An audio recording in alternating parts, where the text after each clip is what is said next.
নমস্কার, আমার ব্লগে সবাইকে স্বাগতম। অনেকদিন পর একটা রান্নার ব্লগ করলাম, আর সেটাও অনেকটা স্পেশাল। চিতল মাছের মুইঠা।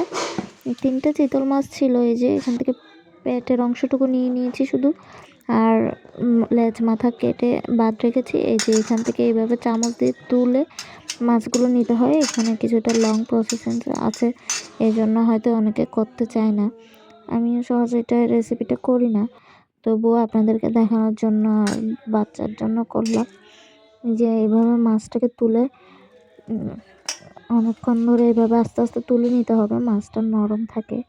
আর তুলে এভাবে করে এটাকে সিদ্ধ করে নিতে হবে। তো সিদ্ধ করতেও একটা প্রসেসিং করতে হয়। এই যে আমি কাটা আর চামড়াগুলো রেখে দিব, এগুলো হলুদ লবণ দিয়ে ভেজে নিব মুচমুচে করে, খাওয়া যাবে পরে ভাতের সাথে।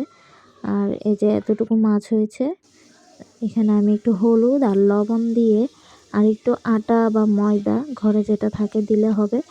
দিলে এটা একটু মাখাটা একটু টাইট হয়।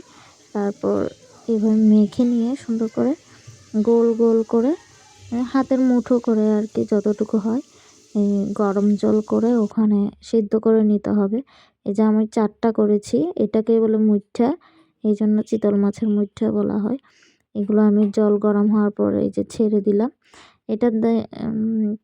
এই যে এটা দেওয়ার পর কিছুক্ষণ 5 মিনিট সিদ্ধ করলে হয়। আর এখান থেকে কাটা বের হবে ছোট ছোট।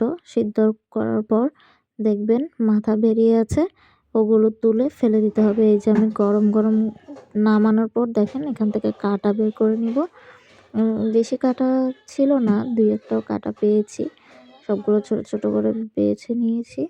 আর এই যে ছোট করে কেটে এভাবে এখন আমি তেলে এটা লবণ দিয়ে ভেজে নিব। যেহেতু সিদ্ধ করার সময় হলুদ দিয়েছি, হলুদ কালারটা আগে থেকেই ছিল, আর দিইনি, শুধু লবণ দিয়ে একটু লাল করেই ভাজতে হবে। লাল করে ভেজে নিব যথেষ্ট।